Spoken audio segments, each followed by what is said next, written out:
life is real short. So you add up all your traveling, add up all your sleeping, add up all your school, add up all your entertainment, you've probably been half your life doing nothing. So what am I'm 35 years old. 30 more years, I'll be 65. We don't have no more influence. We can't do nothing much at 65. Your wife will tell you that.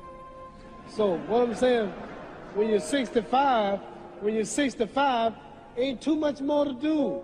So did you know I'll be 65 in 30 more years? In those 30 years, I have to sleep 9 years. I don't have 30 years of daylight.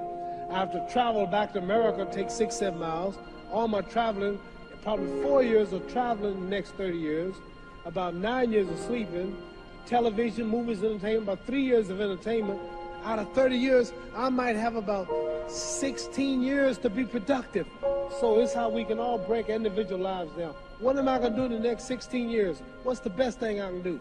Get ready to meet God. Owning real estate, going in business, teaching boxers, that won't get me to heaven. How many here believe there's a supreme being, believe there's a God? How many believe there's some power that made the sun, the moon, the stars? How many believe that this stuff didn't just come out here? Somebody wiser than us made it. How many believe that?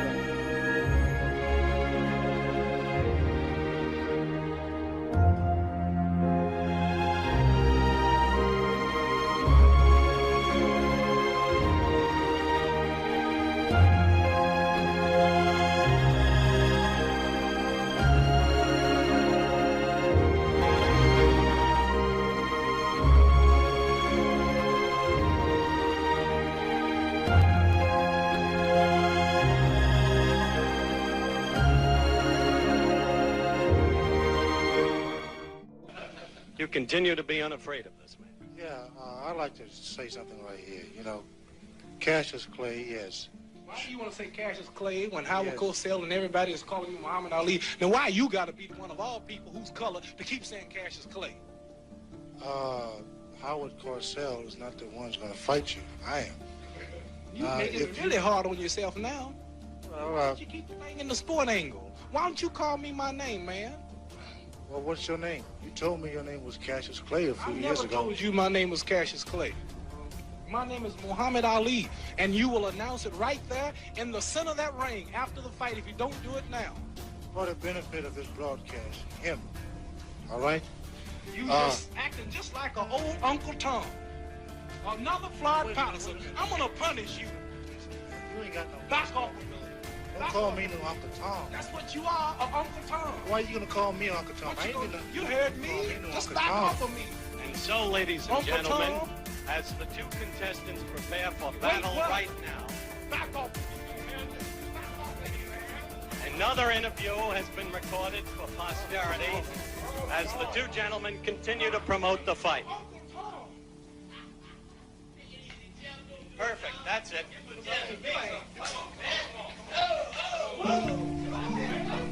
Come on. Keep shooting.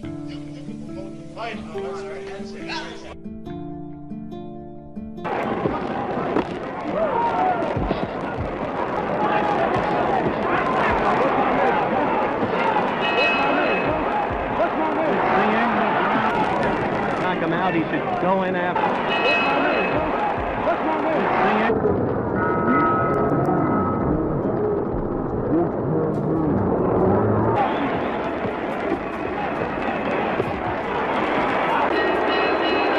Fight is over.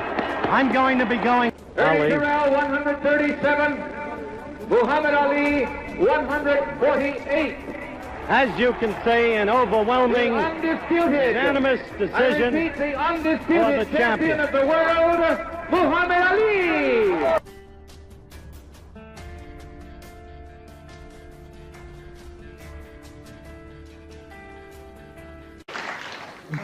But I mean, you're a public figure, and you're one of those public figures who... Did you say nigger? No, I said a public figure. I thought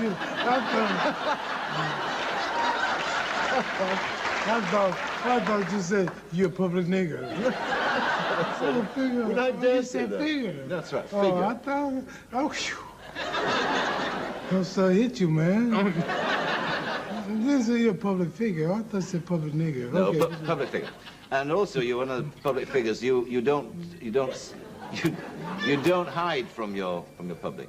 You walk around. You talk to people. You meet people. That's right. Have you ever thought about being assassinated? Didn't I read your mind? You did. See? I wrote a poem. Better far from all I see, to die fighting to be free. What more fitting end could be? Better that I say my sooth. I rather die demanding truth while I'm still akin to youth. Better now that I made own, now that fear of death is gone, never mind another dawn.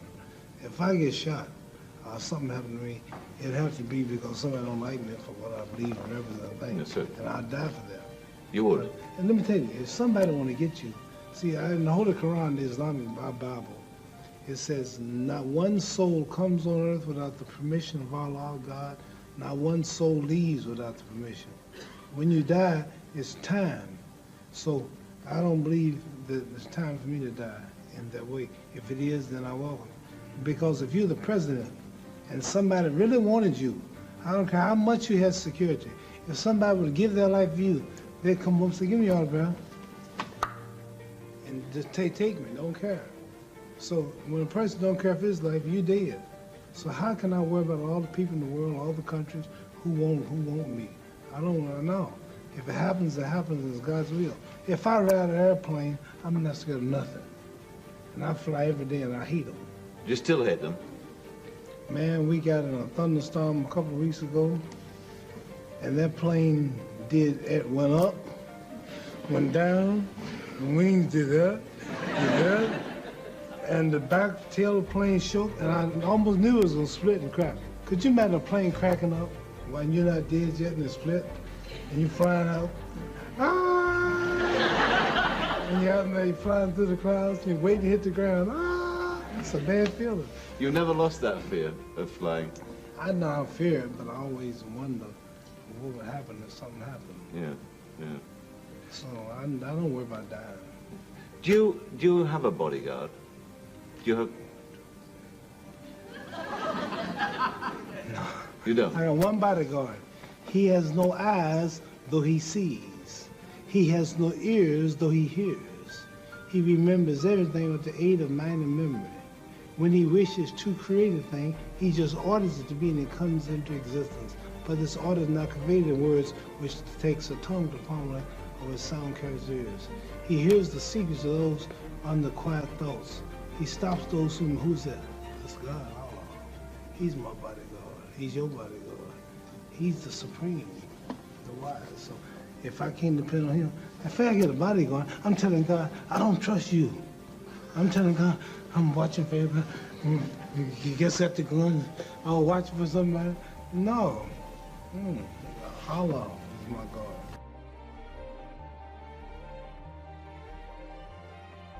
They took off their pants, they took off their miniskirts, they wear the long robes now, the headpieces, they're just like the Muslims in America, and they follow him through his word. So what I'm saying to you is what I have heard, what I'm saying, I don't know who I'm influencing until they themselves stand up. What's wrong with miniskirts? What's wrong with hot pants? Well, see, this is a European design thing, but righteous people, you go to Saudi Arabia and tell a woman to put on miniskirt. Go to Zaire, Africa, and have the women put on short dresses. They'd be fine, they're locked up. Go to Pakistan, or go to all throughout black Islamic Muslim countries. Number one, I have a wife and she's walking around with a skirt up to here. And then what's happening? Well, why do I want everybody to see her? What's the man? People looking and winking, they lusting for her, all kind of freaks and no good people on the streets. Why do I want my wife? She can't bend over because the panties show if the wind blow. Well, show the behind. Cows and animals and mules, human beings don't walk around out. Savages walk around with their behinds out. And my wife's behind ain't for every man to look at. You understand? So it makes a lot of sense. So how can I protect my woman if I'm walking down the street, she's half naked and some sadist run up and grab her? Hell, I shouldn't have put out there. If I got merchandise I want to sell, I put it in the window for you to see. So if I want my wife, why do I want everybody to see my wife? What's private? What's mine? Everybody looking at her. Which means what's wrong with it? How can you have a wife or somebody you love? Anything God made precious, nature hides it. You cannot find diamonds easy. You have to dig and dig and dig. Then you got to work to clean them. You cannot, you cannot find, listen, you cannot find gold. Everything God made valuable, he made it hard to get. Pearls, rubies, and ain't my oil. You have to dig, and half the time it don't strike. Everything God created that was valuable, he made it hard to get to. Ain't my woman more important than some diamonds and some oil and some gold when she's the field which produced my sons and daughters? Why should she walk around all nude in all of these design clothes? Her breasts is out. She's on the beach wearing clothes that show more than her panties when she go to bed. That's right. People don't just might as well come out with a brassiere on and her panties. She'd be more covered up than she do in the European style with just something covering up her nipple and just a little old G-string over, and she's walking out on the beach naked. These are savages. How am I have my daughter, my wife, or my woman walk around for her man? Ooh, look, I could do. Boy, if I could get to her. And listen, what I want that for? She's mine. What you mean, what's wrong with walking around half naked? That don't look bad to you because you're of the European nature, and the black people are righteous. And the Europeans have made them unrighteous. But look, I mean, before you go on, there are lots of black tribes who nudity is their dress. They walk around naked. There's nothing wrong in that either. They don't look at it like you do, and I don't know enough about them. They were savages. They're not savages. Yes, there's some very... Well, we were all savages at one point. They were savages, and we don't style after them. You're talking about the ones who went out into the jungles and started living a beach-like life. We know all about the history of Africa and how it started and this and that, but there are the civilized people there, too. And these are the ones we pattern. I want you two people to stand up and take a bow to show you how women dress and how my wife sure, dress that'd be interesting. Let's look at that. Because the sisters stand up who've been converted to our movement in America. This is where our women dress. Can we put the lights These are our women right here. Do that look bad to you? Ain't that beautiful? And that's the way the black woman should look. That's the way she should walk around. That's the way our women look. They are sisters who were converted through the Muhammad Speaks newspaper. These are thousands and thousands and thousands of women in America. In every city, you'll see this take place in the day. You understand? They're clean. They serve God, Allah. They don't serve some English clothes designer. They serve God, and they're proud of it. And what's wrong with that? You ask what's wrong with a miniskirt? What's wrong with that? There's nothing what wrong with man that. wouldn't want his woman covered up? He can go to work knowing that she ain't somewhere flirting. Some man chasing down the street for her behind part. What's wrong with that? There's nothing wrong with it. Nothing. No. So there's something wrong with that, though, showing it all. I don't think there's anything wrong with it. You don't think there's wrong with it? No, not at all. You don't? Not at all. That's because you're white. That's because your nature is not righteous. Listen, it's not because I'm white and you're black. I mean, that's nonsense. No, and you know your nature is not righteous. How do you mean my nature your is not nature, righteous? You said you don't mind your woman walking half naked. You're making some incredible assumptions about me. You don't. It's the truth. You're telling the world on television. Have you got the priority on the truth? Yes, you know the truth more than I do? The truth is that you don't mind your woman walking around half nude. Sure. You don't mind it? No, of course not. Well, then that means you're not righteous. But let me put a point to you. Half nude? Let me put a point. And you're a Christian, too? Let me put it... No, Christianity shouldn't be back there. I'm in fact a non-believer, if it comes to that. Oh, well, now I understand why, then. You're a non-believer. No, I'm sorry. Not at all. I'm sorry, you're a non-believer. You can't say just because if you're a non-believer in God, then I understand why you don't care about morals or nothing. I believe in my own kind of God, like a lot of people do.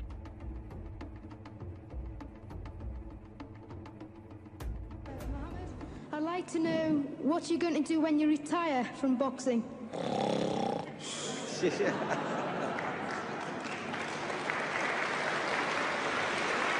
I think he's probably taking the last count at the moment. I'll do my best to wake him up for sleep. That's all I'm going to do. That's all he wants to do when he retires. Now, when I retire from boxing, I really don't know. I want to say something right here.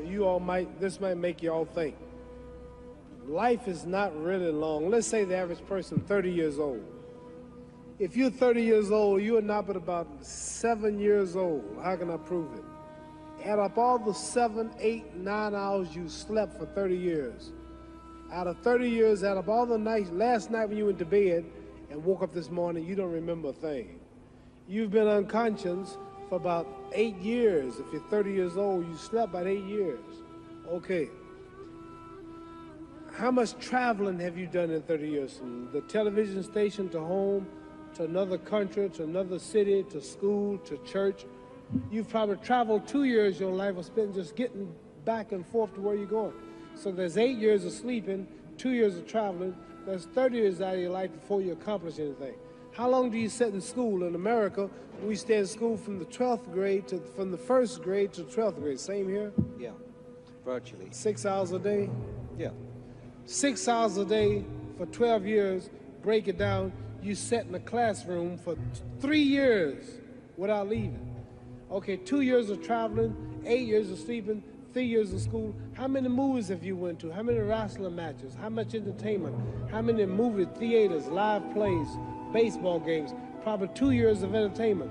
So by the time a man, you older people know him, bear witness what I'm saying, by the time you have children, by the time you have made a way for your children, by the time you've paid for your home, you're pushing 60 years old. So life is real short. So you add up all your traveling, add up all your sleeping, add up all your school, add up all your entertainment, you've probably been half your life doing nothing. So what am I'm 35 years old. 30 more years, I'll be 65. We don't have no more influence. We can't do nothing much at 65. Your wife will tell you that. So what I'm saying, when you're 65, ain't too much more to do. So did you know I'll be 65 in 30 more years? In those 30 years, I have to sleep 9 years. I don't have 30 years of daylight. I have to travel back to America, take 6-7 miles. All my traveling, probably 4 years of traveling in the next 30 years, about 9 years of sleeping, television, movies, entertainment, about 3 years of entertainment. Out of 30 years, I might have about 16 years to be productive. So it's how we can all break individual lives down. What am I going to do in the next 16 years? What's the best thing I can do? Get ready to meet God. Going in real estate, going in business, teaching boxers, that won't get me to heaven. How many here believe there's a supreme being, believe there's a God? How many believe there's some power that made the sun, the moon, the stars? How many believe that this stuff didn't just come out here? Somebody wiser than us made it. How many believe there's a God? How many believe there's not a God? All right. Believe there's not a God. All right. If I told you who don't believe in God, if I told you that this glass sprang into existence, this glass made itself, no man made this glass, would you believe it? Would you believe I just told you this thing made itself? No. When I tell you, you wouldn't believe it, right? No, somebody's doubting it, yeah, so I'm giving you the answer. That's she wouldn't believe it. If I told her this television station popped into existence, it just, no man made it, you said Muhammad Ali's crazy. All right. Well, if this glass can't make itself, if I told you those clothes you have on wove themselves, nobody created them, those clothes made themselves, you wouldn't believe it. But if your clothes didn't make itself, if that glass couldn't make itself, if this building didn't make itself, then how did the moon get out there? How did the stars and Jupiter, Neptune and Mars and the sun, how did nature, how did all this come here if didn't know why is something planning to make it? So what I'm saying is, I believe we're going to be judged. Should a man like Hitler kill all the Jews and get away with it? Somebody should punish him. Maybe he get it, don't get it now, he get it when he died, in hell for eternity. So what I'm going to do when I get out of boxing is to get myself ready to meet God, because my plane might blow up. Don't planes blow up in this country sometime and crash? Don't people die every day? Not every day. It's a scary thing to think that I'm going to hell and to burn eternally forever. So what am I going to do? I'm explaining what you asked me a question. You ask me questions I can't just answer like that. When I get out of boxing or when I'm through, I'm going to do all I can to help people. That's why I'm here with Johnny Walker. Here's a poor man, came all the way to America. Here's a bunch of boys need some money, and somebody is calling me to help them. God is watching me. God don't praise me because I beat Joe Frazier. God don't give nothing about Joe Frazier. God don't care nothing about England or America as far as your wealth. It's all his. He wants to know, how do we treat each other? How do we help each other? So I'm going to dedicate my life to using my name and popularity, helping charities, helping people, uniting people, bring people bumming each other because of religious beliefs. We need somebody in the world to help us make peace. So when I die, if there's a heaven, I want to see it. Because we live how long? 80 years? The odds are everybody in this room, some of you are going to be dead 20 years from now. Some of you are going to be dead 50 years from now. Some are going to be dead 30, and some are going to be dead 60, 70 years from now. We all going to die soon. And if you live to be, say, 125 years old, which we don't do, right? Let's say we live to be 250, and you can have sex for 145 of those years. you're going to come to end after that. So we don't have it about 80 years on earth. This is a test to see where will we spend our life in heaven or hell. This is not the life now. Your real self is inside you. Your body gets old. Some of you go to look at the fridge, you don't have no teeth. Your hair is leaving you. Your bodies get tired. But your soul and your spirit never die. That's going to live forever. So your body is just housing your soul and spirit. So God is testing us on how we treat each other, how we live, to see where our real home be in heaven. So this physical stuff don't last for so long. So my car, this building is going to be here when the man who built it dead. There have been many kings and queens of England. They're all dead. After this one is gone, another one will come. So we don't stay here. We're just trustees. We don't own nothing. Even your children are not yours. If you think I'm lying, your wife is not yours. You die and come back a year later and go slip in your bedroom and see if your wife is by herself. See, you don't own your wife. You don't own I divorced my wife. You may have read about it. And my 4 children, they call another man daddy now. They don't see me no more. You don't own your children. You don't own your family. So what am I saying? The most important thing about life is what's going to happen when you die. Are you going to go to heaven or hell? And that's eternity. How long is eternity? Let's imagine. Take the Sahara Desert. There's a lot of sand on the Sahara Desert, right? Then imagine that 1 grain of sand represents 1,000 years. And when you in hell burning, when you die and go to hell, you're going to burn forever and ever, no end. How long is that? Give you an idea how long eternity is. Take the Sahara Desert, and I told you to wait 1,000 years. And every 1,000 years, I want you to pick up a grain of sand until the desert is empty. Okay, wait 1,000 years, pick up the first grain. Wait another 1,000 years before you get the next grain. Keep that up until there's no more sand in the desert. Whew. You know how long America's not but 200 years old. We got 800 more years to go before 1,000. So it just scares me to think that I'm going to die one day and go to hell. I'm on an airplane that might blow up. I'm always traveling. And to go to hell and God is going to judge my soul. The police, I might kill people. I might rob people. The authorities might not catch me. The FBI, Scotland Yard might not catch me. But when I die, somebody's watching me and keeping count. And I can't get away. And I'm going to burn forever and ever and ever. I'll go to heaven. So what am I going to do when I'm through fighting? I only have 16 years to be productive. Get myself ready to meet God and go to the best place. Does that make sense? Thank you.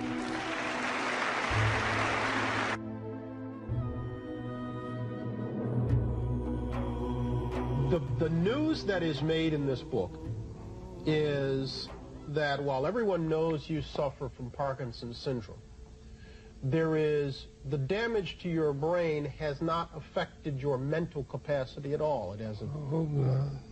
You hope not? It has affected your movement. It has affected your speech. It has affected your facial expression, but it has not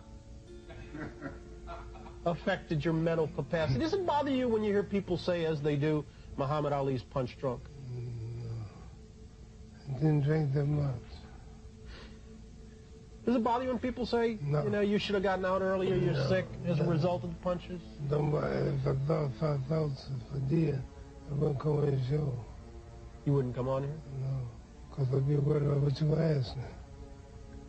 When you look at the old pictures of the fast-talking, fast-moving... You show me a picture of me. You show me a picture of you and myself, and we look much younger then. Things change. Does your present condition upset you? Does it bother you? Only a trial from Allah. God tries you in wealth, tries you in pain, tries you in failure, whatever.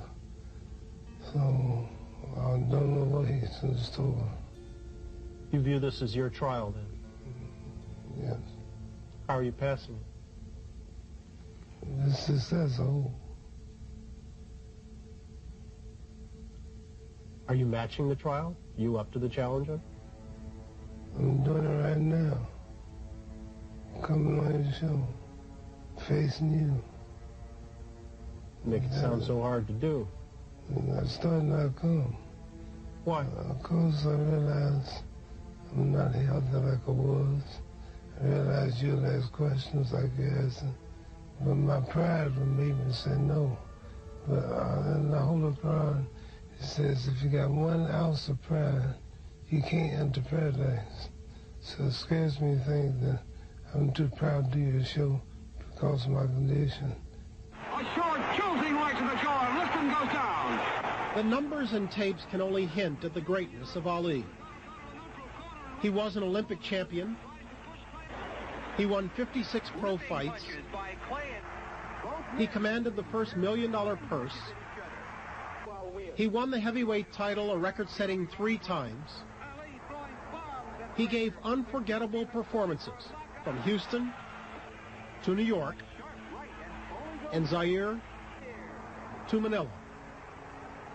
But those days, Ali claims, no longer concerned him. See, I've conquered the world. I've had all the fame. They said the world most known man, made money, wine, women, song. And did you know 25 years is over that quick? So that tells me there's got to be a God or something better than this. You telling me you didn't enjoy it? I thought it did. It's only an illusion. You think about your own death much? 5 times a day when I pray. See, this life is short. This life is a preparation for the eternal life. And people who are spiritual know what I'm talking about. So, I might die tomorrow, I might die next week. I don't know when I die.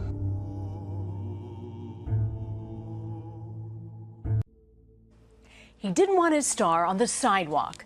Of the 2,500 stars on the Walk of Fame, Ali's is the only one which is actually up on the wall instead of embedded into the ground. It was a matter of religious conviction for the champ because his name was Muhammad. At the time he said, quote, "I bear the name of our beloved Prophet Muhammad, and it is impossible that I allow people to trample over his name."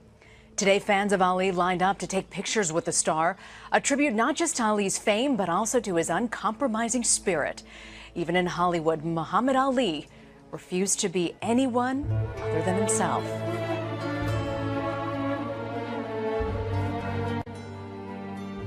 اسمحوا لي قبل أن أفارق هذا المكان المقدس مكان رسول الله صلى الله عليه وسلم أن أكون نائبا عنكم جميعا فأطير برقية تهنئة إلى البطل المسلم محمد علي كلاى. أنا لا أهنئه بنصره على خصمه جورج فورمان، إنما أهنئه على هذا التصريح الذي أدلى به وأذاعه المعلق الرياضي في إذاعة لندن. سئل محمد علي، قال له الصحفيون بعدما انتهت الجولة: لعل أسعد لحظات عمرك هي تلك اللحظة التي انتصرت فيها على خصمك. فقال محمد علي الأمريكاني: لا، إن أسعد لحظات عمري يوم عرفت الله ودخلت دين محمد رسول الله.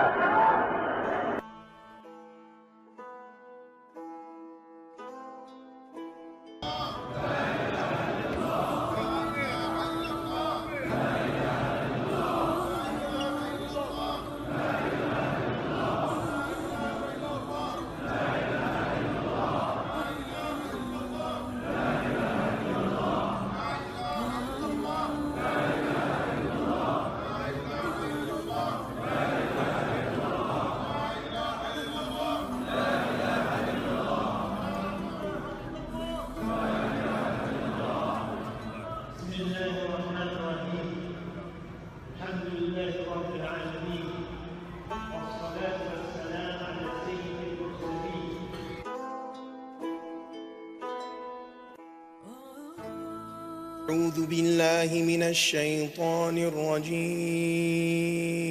Before James Brown said, "I'm black and I'm proud," Muhammad Ali said, "I'm black and I'm pretty."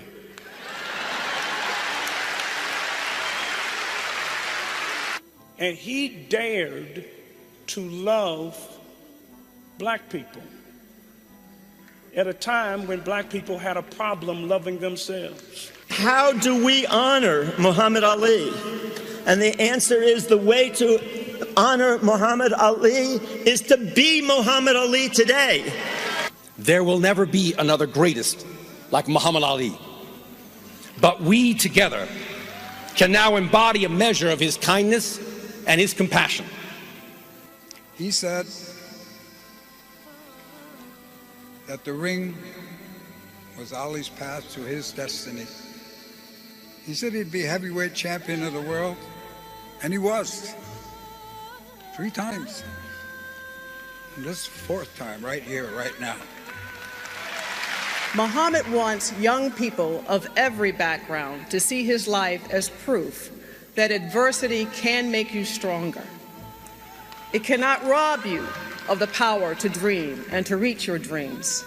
He discovered something new, that the world really wasn't black and white at all.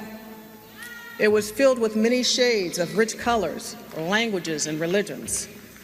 And as he moved with ease around the world, the rich and powerful were drawn to him, but he was drawn to the poor and the forgotten. God is watching me. God don't praise me because I beat Joe Frazier. God don't give nothing about Joe Frazier. God don't care nothing about England or America as far as your wealth is all his. He wants to know, how do we treat each other? How do we help each other? I told you, all of my critics, I told you all that I was the greatest of all time. I beat Thunder Lister. I told you today, I'm still the greatest of all time. Never again defeat me. Never again say that I'm going to be defeated. Never again that make me the underdog until I'm about 50 years old. Then you might get me.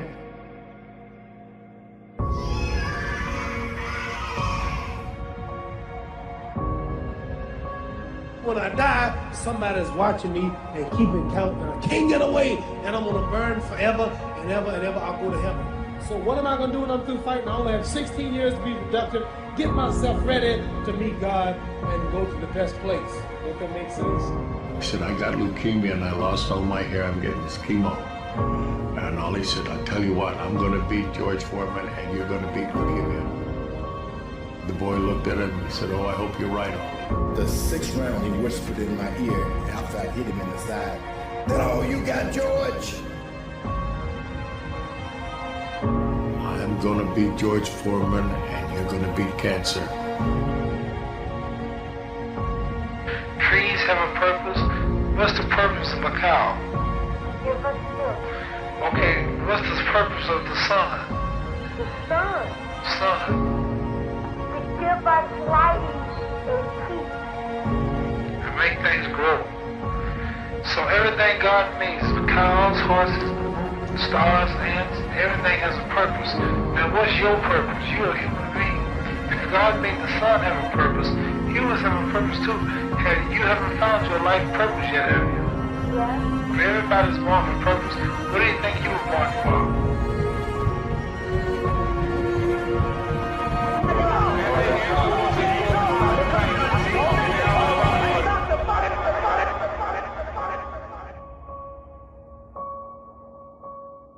I was crying. I said, I'm sorry that you lost. I said, when I get big, I'll get him for you. I said, when I get big, I'll get him for you.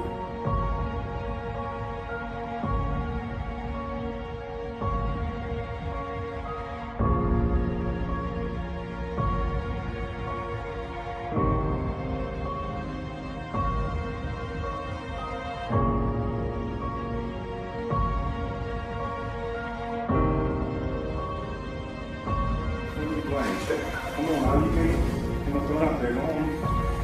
You see the thing out there. How did the moon get out there? How did the stars and Jupiter, Neptune and Mars and the sun, how did nature, how did all this come here? Didn't know why something planning to make it. So what I'm saying is, I believe that we're going to be judged. Should a man like Hitler kill all the Jews and get away with it? Somebody should punish him. Maybe he get it, don't get it now, he get it when he died. In hell for eternity. So what I'm going to do when I get out of boxing is to get myself ready to meet God.